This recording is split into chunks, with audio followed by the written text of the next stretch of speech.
I wasn't supposed to be in her room. But the moment our eyes met, I realized this wasn't just an accident. The evening was quiet when I arrived at my boss's house. The sun had already begun to dip behind the trees, casting a soft amber glow across the driveway. I had been asked to drop off a few documents. Nothing urgent, just a routine errand. But somehow, the air felt different tonight, heavier, almost expectant. I carried the folder in my hands, the slight weight grounding me as I knocked gently on the door. Her daughter opened it. Not fully expecting anyone else, she paused mid-step. She was taller than I imagined, graceful, and carried herself with the kind of calm confidence that made it clear she had always been comfortable in her own skin. Her robe shifted slightly with her movement, and the soft click of her slippers on the wooden floor filled the quiet house. I hesitated, suddenly aware that I was standing in a space that felt too intimate, too private. I think you have the wrong room," she said, her voice steady but carrying the tiniest edge of surprise. I swallowed, unsure whether to laugh or apologize. The room behind her was warmly lit, filled with the scent of vanilla and something floral I couldn't quite place. Shelves lined with books and framed photographs made the space feel lived in, personal, like stepping into a place I wasn't supposed to see. I'm sorry," I said, my words stumbling over each other. "I didn't mean to." Before I could finish, she raised a hand, palm out, not angrily, but as if to pause the chaos of my nervousness. "It's fine. Just, you shouldn't be in here." There was a faint smile tugging at the corner of her lips, but her eyes, those clear, intelligent eyes, were sharp, assessing me in a way that made my stomach flutter unexpectedly. I realized, almost too late, how close I'd stepped into her world, how warm the air felt here, how her presence made it seem impossible to look anywhere else. The soft fabric of her robe caught the light in subtle folds, and I couldn't help noticing how she moved, deliberate, calm, like someone used to holding the room's energy in her hands. "I'll just go," I said finally, but I lingered a fraction too long, caught between leaving and wanting to understand why my heart was suddenly racing. She didn't speak, only tilted her head slightly, watching me with a mixture of curiosity and quiet amusement. And in that pause, the silence that stretched between us, there was something electric. Not obvious, not loud, but present in the subtle shift of the air around us, in the way her fingers brushed against the doorframe, as if grounding herself, in the brief, almost imperceptible step she took toward me. I took a deep breath, realizing that tonight's mistake had already turned into something far more complicated. The room, the light, the soft sound of her voice, all of it seemed to whisper that this accidental encounter wasn't as accidental as it seemed. And for the first time, I understood that whatever was about to unfold would not be simple, and that my presence in this forbidden space was only the beginning. After the initial shock of the accidental encounter, the tension between us didn't dissipate. It lingered in the air like the faint scent of her perfume, subtle but impossible to ignore. She closed the door behind me, leaving just enough space to move past, but we both seemed hesitant to break the fragile barrier that had formed between us. I didn't mean to barge in," I said, scratching the back of my neck awkwardly. My words sounded clumsy even to my own ears, but she didn't laugh. She only raised an eyebrow, the corner of her lips twitching in that faint, knowing smile that made my stomach twist in ways I didn't fully understand. "Barge in? Really?" she teased softly, her voice carrying a warmth that made the small room feel closer, more intimate. "It's not as though I was expecting company, especially not you."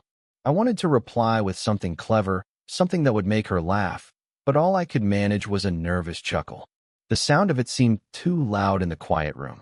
Her gaze lingered on me, patient and assessing, like she was trying to read a book she hadn't been allowed to touch before.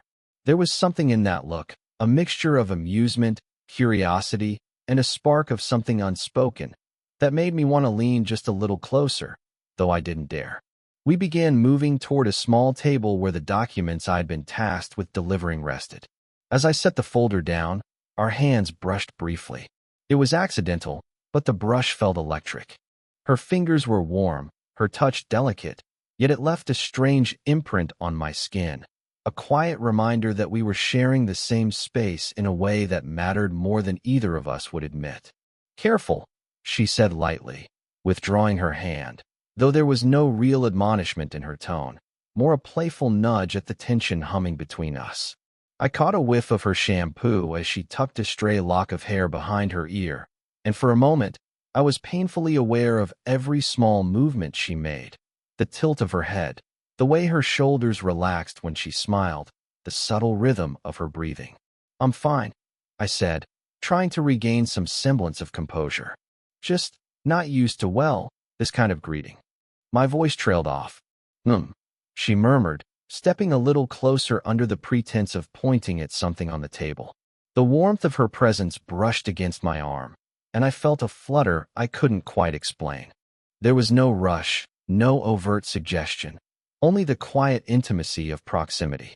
We laughed awkwardly, over small things, a misread instruction, a spilled paperclip, and each time, our eyes met, lingering slightly longer than necessary. I noticed the subtle tension in her jaw, the way she crossed her legs and shifted in thought, and I realized that beneath her composed exterior, there was a vulnerability she didn't often show. By the time I left the room, the air between us was charged, not with anything overt, but with the quiet acknowledgement that we had stepped into something delicate, unspoken, and full of potential. My mind replayed every glance, every accidental touch, and even the way her robe had shifted with movement, leaving me aware of the closeness that was already beginning to pull at me in ways I hadn't anticipated. The initial spark of awkwardness had settled into something softer, warmer.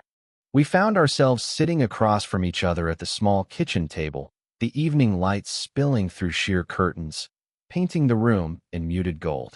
I could smell the faint hint of her tea, delicate and soothing, mingling with the subtle aroma of vanilla lingering from the earlier room. It was quiet, save for the occasional clink of a spoon against a cup, and in that silence, there was a kind of comfort neither of us had expected. She leaned back slightly in her chair, her hands resting lightly on the table. I noticed the small tremor of her fingers as she picked up her cup, just enough to betray a trace of tension she wasn't letting herself fully acknowledge. Her eyes softened as she looked at me, and for the first time, I sensed something more than curiosity there. Something vulnerable, quietly asking to be understood. "You don't usually come here," she said softly, as if testing the waters, her voice low, steady, and tinged with something unspoken. I hesitated, unsure whether to reply honestly or deflect, but there was a trust in her gaze that made it impossible to lie. I guess I've never had a reason," I admitted. "And now? Well, now it feels like I'm intruding, but in a way that doesn't feel entirely wrong." The words came out hesitant, unpolished, but somehow sincere. She nodded, a small smile brushing her lips, and leaned just slightly closer. The movement was imperceptible to anyone else, but it mattered to me. The warmth of her presence seemed to fill the space between us, and I realized I had been holding my breath. I let it out slowly, noticing the subtle rise and fall of her chest as she sipped her tea, the way her hair fell softly over her shoulder, catching the last light of the day. We talked, tentatively at first, about small, safe things, books we liked, music we listened to.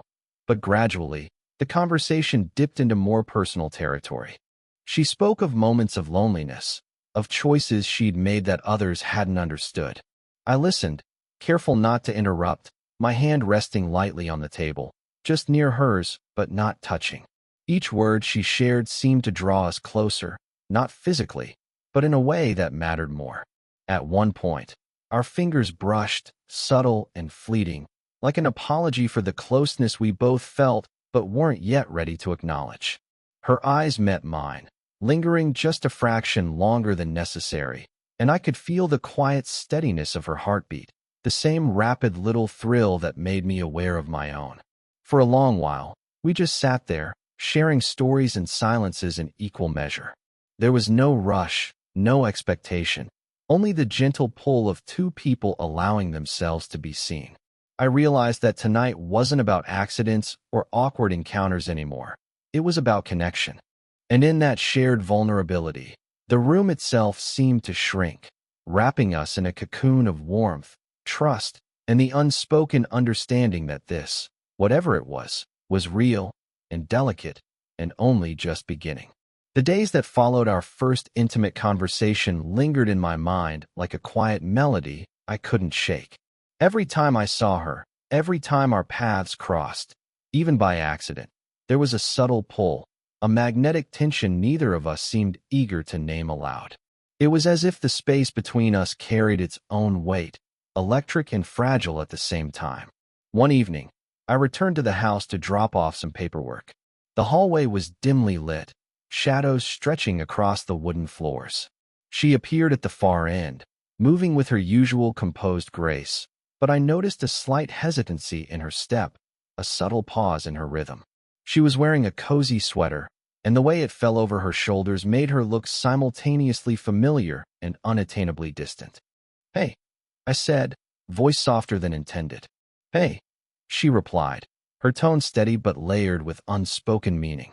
We drifted toward the living room, ostensibly to discuss the documents, but there was a charged awareness in every movement.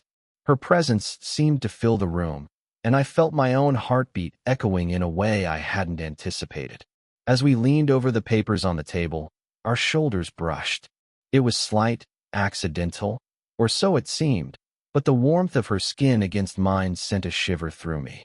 My hand lingered just a fraction longer on the folder than necessary, and I caught a fleeting glance of her eyes, wide and alert, reading mine as though trying to gauge how far this moment could stretch.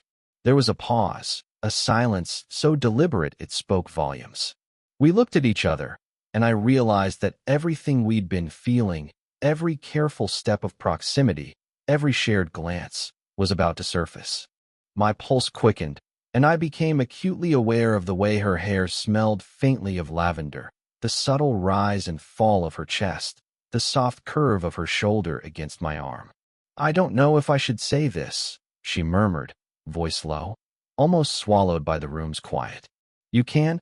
I whispered, though I wasn't entirely sure I wanted her to. The truth was, I had been waiting for this, dreading it, hoping it wouldn't change anything yet knowing it inevitably would. Her hand brushed against mine, not intentionally, perhaps, but deliberate enough that I felt the warmth radiate through me. Our eyes met, lingering, and for a fleeting second, the world outside ceased to exist. There was a question in her gaze, one I didn't have the courage to answer fully, and yet I knew the answer lived in the silence between us. We both pulled back slightly, the tension unresolved but palpable. It was a quiet acknowledgement that something had shifted, lines had been crossed, emotions had been awakened, and neither of us could ignore it. The room felt smaller, the air heavier, as if aware of the desire and hesitation coiling between us. When I finally left that night, my steps were slow. I could still feel her near me, her energy lingering in the small brush of air we had shared. I realized then that the tension wasn't a warning, it was a signal. Something was building, quietly, irresistibly, and we were both powerless to stop it. The day had slipped into evening by the time I found myself back at her house, ostensibly for another minor errand, but the quiet anticipation in the air made it feel like more than that. The living room was bathed in the soft glow of a single lamp, casting gentle shadows that danced across the walls. I could hear the faint hum of the city outside, muted by the distance, and it lent the space a cocoon-like intimacy. She was already there, seated on the couch, her posture relaxed yet deliberate, as though she were carefully preparing herself for the conversation she knew would come. Her eyes lifted as I entered, softening at the sight of me. There was no tension in her smile, only a quiet warmth that made the room feel smaller, more private, as if nothing else existed beyond these four walls. "I wasn't sure you'd come back," she said lightly, her voice low, but the underlying honesty in her tone was unmistakable. I shrugged, brushing a hand over my hair, unsure how to explain that I hadn't left the thought of her behind even for a moment. "I wanted to," I admitted, the words tentative but sincere. I didn't know if it was appropriate, but I didn't want to avoid this either. She tilted her head, studying me, her fingers resting lightly on her knees. Appropriate isn't the word I'd use, she said softly. But I understand. I felt it too, even if I didn't want to admit it. We fell into a quiet pause, neither of us rushing to fill it. I noticed the subtle ways she carried herself, the gentle rise of her shoulders as she leaned slightly forward, the soft brush of her hair over her cheek, the calm rhythm of her breathing. Every detail made the room feel warmer, more immediate, as though the space itself were holding its breath along with us. I began hesitating. I don't usually connect with someone like this. Someone who understands without me having to explain everything. My hand hovered just above hers, close enough to feel the warmth of her presence, but careful not to touch, as if the proximity itself was a promise. Her eyes softened, a flicker of vulnerability breaking through her usual composed exterior. I know what you mean, she murmured. It's rare to feel like someone sees you, really sees you, and not just the surface. We spoke then, openly, about things we hadn't shared with anyone else, quiet fears, regrets, fleeting moments of loneliness. Each word felt heavier than the last, and yet it brought a sense of relief, a release we hadn't anticipated. Our hands brushed again, this time a little longer, accidental or not, and the warmth lingered in a way that neither of us ignored.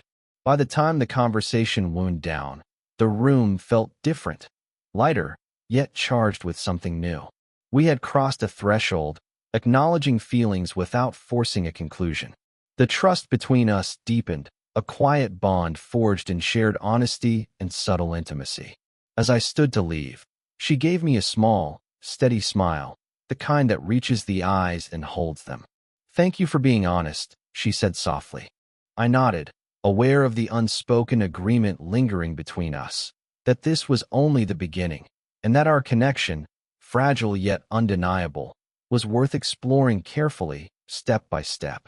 The days that followed our honest conversation carried a quiet tension, one that hovered in the spaces we shared.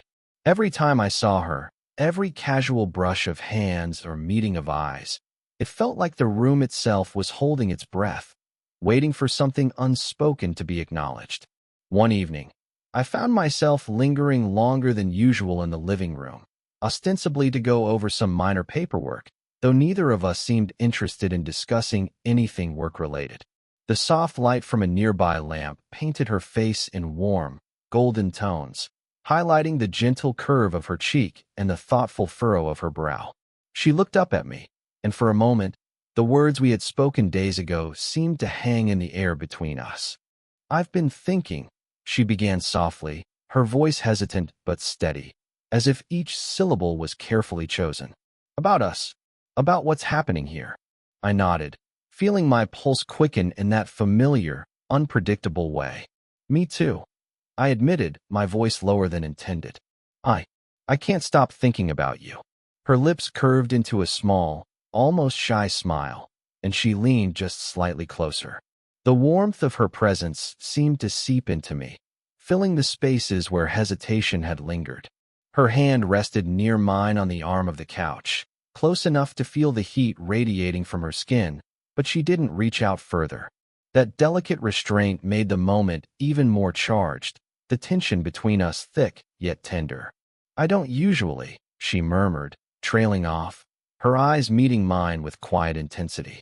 I don't usually feel this connected to someone like this, someone younger, someone I'm not supposed to notice this way. I swallowed, the honesty in her words echoing my own unspoken thoughts. I know, I said softly, and yet it feels impossible to ignore. Every time I'm near you, I feel like I can see you, not just who you show the world, but who you really are. The room seemed to shrink around us, cocooned in a bubble of shared vulnerability and quiet desire. Our shoulders brushed lightly as we adjusted our positions, and I became acutely aware of every subtle movement she made. The way her hair fell over her shoulder, the gentle tilt of her head, the soft rise and fall of her chest. Each small detail drew me in, making it impossible to focus on anything else. We sat in silence for a few moments, letting the weight of what had been said settle between us. The tension was no longer uncomfortable. It was intimate, a quiet acknowledgement of feelings that neither of us could fully articulate. Finally, she spoke again, her voice barely above a whisper.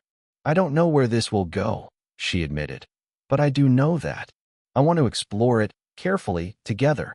I nodded, a warmth spreading through me that had nothing to do with temperature. "I want that too," I said, letting my words carry the promise I felt in my chest.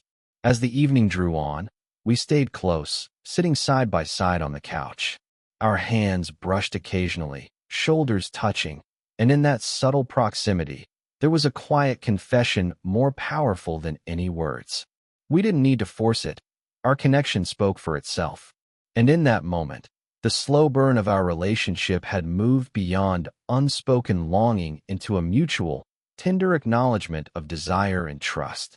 The days after our subtle confession felt lighter, as though the weight of unspoken feelings had finally been lifted. When I returned to her home that evening, the familiar scent of vanilla and lavender welcomed me, but it was the warmth in the air between us that made the space feel different. Everything seemed softer, the light, the shadows, even the faint hum of the city outside. She greeted me with that gentle, knowing smile that had quietly captured my attention from the very first encounter. Her eyes held a calm confidence, yet there was a trace of vulnerability that I had come to cherish.